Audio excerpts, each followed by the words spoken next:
Notre secours est dans le nom du Seigneur qui a fait le ciel et la terre. Aujourd'hui, lettre aux Hébreux, chapitre 11. On était hier dans ce qui fait le cœur de cette lettre, l'alliance nouvelle, la liturgie céleste que le Fils inaugure dans le sanctuaire céleste là où il est entré.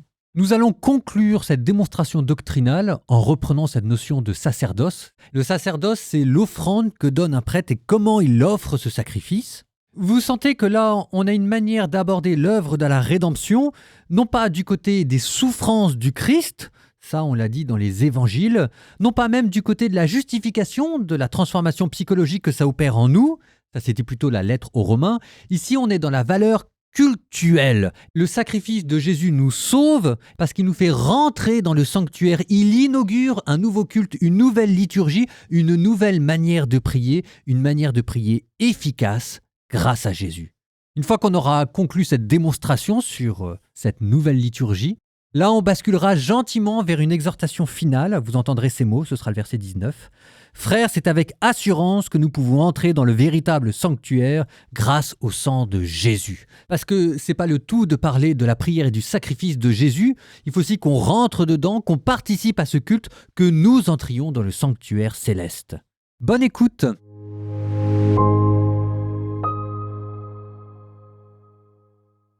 Hébreux, chapitre 10. La loi de Moïse ne présente que l'ébauche des biens à venir, et non pas l'expression même des réalités.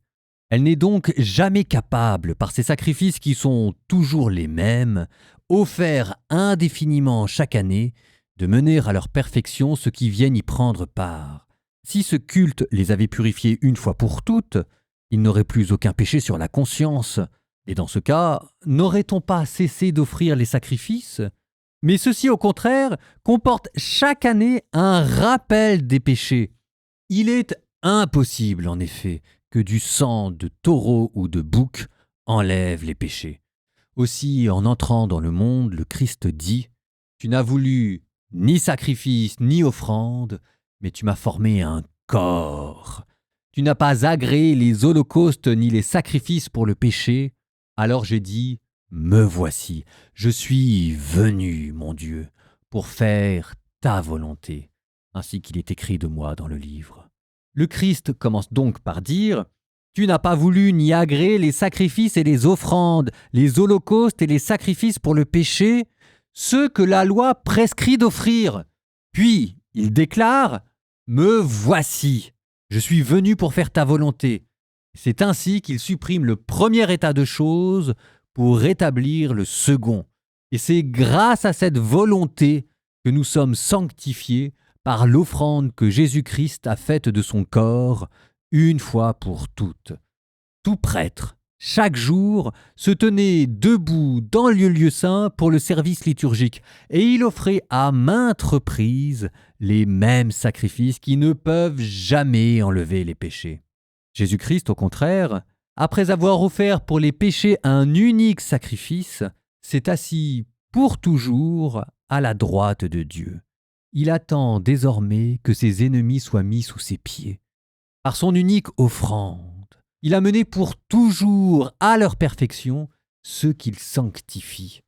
L'Esprit Saint, lui aussi, nous l'atteste dans l'Écriture, car après avoir dit « Voici quelle sera l'alliance que j'établirai avec eux. Quand ces jours-là seront passés, le Seigneur dit, quand je leur donnerai mes lois, je les inscrirai sur leur cœur et dans leurs pensées, et je ne me rappellerai plus leurs péchés ni leurs fautes. Or, quand le pardon est accordé, on n'offre plus le sacrifice pour le péché. Frères, c'est avec assurance que nous pouvons entrer dans le véritable sanctuaire grâce au sang de Jésus. Nous avons là un chemin nouveau et vivant qu'il a inauguré en franchissant le rideau du sanctuaire. Or, ce rideau, c'est sa chair, et nous avons le prêtre par excellence, celui qui est établi sur la maison de Dieu. Avançons-nous donc vers Dieu, avec un cœur sincère et dans la plénitude de la foi, le cœur purifié de ce qui souille notre conscience, le corps lavé par une eau pure. Continuons, sans fléchir, d'affirmer notre espérance, car il est fidèle, celui qui a promis. Soyons attentifs les uns aux autres, pour nous stimuler à vivre dans l'amour et à bien agir. Ne délaissons pas nos assemblées, comme certains en ont pris l'habitude, mais encourageons-nous, d'autant plus que vous voyez s'approcher le jour du Seigneur. Car si nous demeurons volontairement dans le péché après avoir reçu la pleine connaissance de la vérité, il ne reste plus pour les péchés aucun sacrifice, mais une attente redoutable du jugement et l'ardeur d'un feu qui va dévorer les rebelles. Si quelqu'un enfreint la loi de Moïse, c'est sans pitié qu'il est mis à mort sur la parole de 2 ou 3 témoins. Qu'en pensez-vous ? Ne sera-t-elle pas encore plus grave la peine que méritera celui qui aura foulé aux pieds le Fils de Dieu, tenu pour profane le sang de l'alliance par lequel il a été sanctifié, et outragé l'Esprit qui donne la grâce? Car nous connaissons celui qui a dit « C'est à moi de faire justice, c'est moi qui rendrai à chacun ce qui lui revient. » Et encore, c'est le Seigneur qui jugera son peuple, il est redoutable de tomber entre les mains du Dieu vivant. Souvenez-vous de ces premiers jours où vous veniez de recevoir la lumière du Christ. Vous avez soutenu alors le dur combat des souffrances, tantôt donné en spectacle sous les insultes et les brimades, tantôt solidaire de ceux qu'on traitait ainsi. En effet, vous avez montré de la compassion à ceux qui étaient en prison. Vous avez accepté avec joie qu'on vous arrache vos biens. Car vous étiez sûr alors de posséder un bien meilleur encore, et un bien permanent. Ne perdez pas votre assurance. Grâce à elle, vous serez largement récompensé. Car l'endurance vous est nécessaire pour accomplir la volonté de Dieu et obtenir ainsi la réalisation des promesses.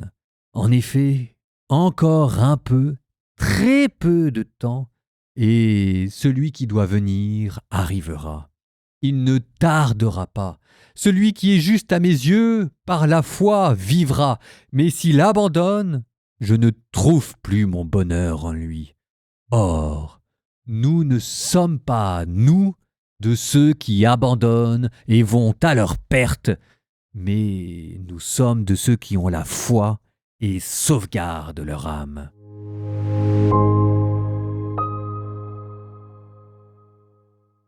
La lecture d'aujourd'hui commençait par clôturer l'argument commencé la dernière fois, à savoir la supériorité de l'offrande du Christ. On avait parlé du sang des taureaux qui était incapable d'enlever les péchés. Là, on continue plus loin. Il y a eu un très beau commentaire du psaume 40. « Tu n'as voulu ni sacrifice ni offrande, mais tu m'as fait un corps. » Ah tiens, tu m'as fait un corps. Ici, il s'agit de réinterpréter d'un point de vue cultuel l'incarnation.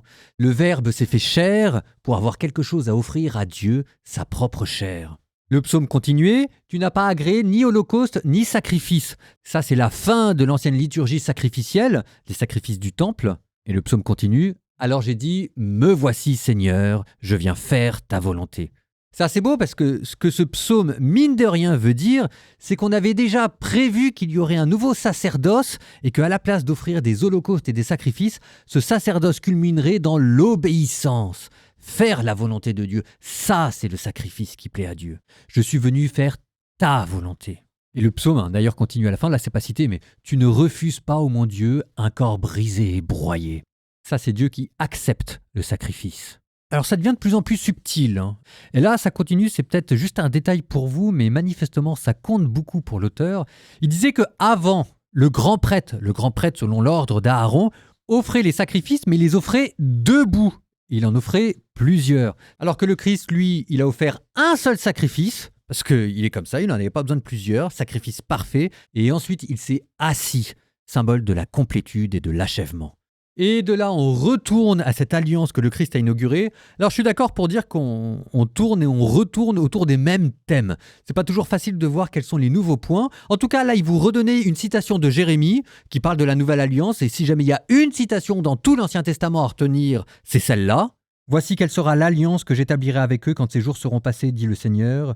Je leur donnerai mes lois, je les inscrirai sur leur cœur et dans leurs pensées, et je ne me rappellerai plus leurs péchés de leurs fautes. » Alors là, il faut comprendre. Ce que ça veut dire, c'est que, encore une fois, je me répète, mais c'est pas grave, tant pis, si le Christ accomplit les prophéties, c'est que les prophéties avaient prévu qu'un jour il y aurait un nouveau culte. C'est pas une nouveauté radicale, c'est pas une nouvelle religion, on reste fidèle à l'Ancien Testament. Et en même temps, quand Jérémie vous dit « Je répandrai sur eux mon esprit », l'esprit c'est le symbole de la plénitude, c'est le symbole de l'achèvement, et quand il vous dit « Je ne me souviendrai plus des péchés », ça veut dire que les péchés sont pardonnés, quoi. Ça veut dire que tout est accompli, il n'y a plus besoin maintenant d'un nouveau culte. Qu'est-ce que vous voulez demander de plus ? Du coup, c'est la preuve que le sacrifice du Christ, il est au-dessus de tout ça. Fin de l'argumentation scripturaire. Du coup, on bascule sur une nouvelle partie, une exhortation, on vous dit maintenant ça va bien quoi. On y va, on s'approche avec Jésus pour offrir avec lui des sacrifices et prier Dieu. Citation, c'était le verset 19. Ainsi donc, frères, nous avons par le sang de Jésus. Alors j'ouvre une petite parenthèse sur cette effusion de sang parce que c'est important pour comprendre comment marche un sacrifice. Le sang symbolise la vie. Quand le Christ a donné son sang, ça veut dire qu'il a donné sa vie. Et quand son sang arrive jusqu'à nous, ça veut dire qu'on participe à cette vie qui a été donnée. C'est pour ça que dans l'Ancien Testament, quand on sacrifiait des animaux, on aspergeait de sang la foule. Ça veut dire qu'il participait à ce sacrifice. C'est pour ça que le Christ nous a donné son sang à boire. Voici mon corps et mon sang, prenez, mangez et buvez. Et c'est pour ça qu'à la messe, il faut que le sang du Christ soit le sang du Christ. Parce que sinon, ça veut dire que d'un point de vue cultuel, on ne participe pas à son sacrifice. Bon, fin de la parenthèse, on retourne aux Hébreux. Donc, frères, nous avons par le sang de Jésus une libre entrée dans le sanctuaire. Il ne suffit pas que Jésus soit entré dans le sanctuaire céleste, il faut que nous aussi, on rentre avec lui. Nous avons là un chemin nouveau. Je vous rappelle qu'au début, le christianisme était appelé la voie, le chemin, qu'il a inauguré en franchissant le rideau du sanctuaire. Ça, c'est le symbole de la mort du Christ. En traversant la mort, il allait jusqu'au ciel. Le rideau du sanctuaire, on en avait parlé, il avait toute une symbolique, il représentait le cosmos. Et lorsque Jésus est mort, il s'est fendu de haut en bas. Et ça veut dire que ça venait de Dieu, cette affaire. On continue. Et nous avons le prêtre par excellence, celui qui est établi dans la maison de Dieu. Avançons-nous donc vers Dieu. Alors ça, il faut bien comprendre. Parce que si on n'arrête pas de vous dire que Jésus est un grand prêtre, ça veut dire aussi qu'il y a des petits prêtres. Les petits prêtres, c'est nous qui allons avancer avec Jésus-Christ pour offrir nos offrandes avec lui.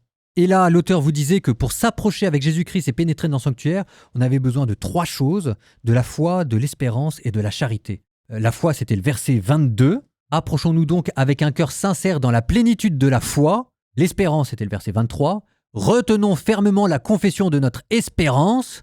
La charité, c'était le verset 24. Veillons les uns sur les autres pour nous inciter à l'amour et aux belles œuvres. Et l'auteur de conclure, ne délaissons pas nos assemblées de prière. Ici, les assemblées de prière, il faut comprendre ce que c'est. C'est la fraction du pain. C'est les premières Eucharisties de l'Église primitive. Parce que c'est là que, d'un point de vue cultuel, nous participons à l'offrande au sacerdoce du Christ. La messe, c'est le lieu sur terre où se reflète la liturgie céleste. C'est le lieu où se donne à voir sur terre la prière que pour nous, Jésus a dans le ciel. Et qu'à travers la fraction du pain et du vin, c'est ce même geste d'offrande dans l'amour que nous revivons. La messe, c'est le mémorial. C'est-à-dire on fait remonter à la mémoire pour rendre présent à la fois le sacrifice du Christ et la joie qui a été la nôtre quand nous avons été sauvés. Proverbe 30, 32, 33. Si tu t'es emporté sottement et si tu t'en rends compte, mets la main sur ta bouche. Car du lait battu sort du beurre, d'un coup sur le nez sort du sang, d'un coup de colère sort un procès.